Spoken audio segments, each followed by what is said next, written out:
This is the fourth longest river in the world, and so we're on the Mississippi. And the Mississippi has a watershed that includes about 31 different states. And a watershed, remember, is anywhere where the water is going to flow into this Mississippi River, any point from which the water is going to flow here. So all the little tributaries, all the little streams, everywhere that ends up in the Mississippi. And if you think about the Ole Miss, the Mississippi River, the first thing that comes to my mind are those paddle boats or different barges going up and down the Mississippi.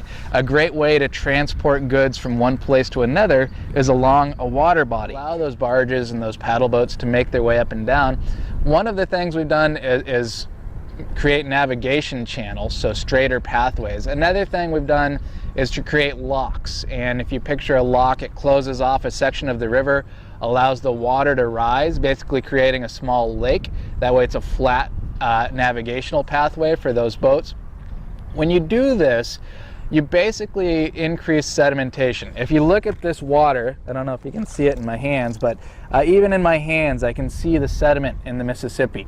And so we've got a lot of dirt and sedimentation flowing down this river. It accumulates in the backwaters whenever we do these locks or when we create these navigation pathways. And as our backwaters fill in with sediment, they basically no longer become backwaters, they just become terrestrial land. And it's these backwaters that are a really important habitat. Yes, the Mississippi has its own habitat, its fish, etc., out in the river, but those backwaters are really important areas. It's where a lot of those fish breed. It's where a lot of those fish have their young, and those little fish grow up. It's where a lot of ducks and migratory birds stop over and make their nests and raise their offspring.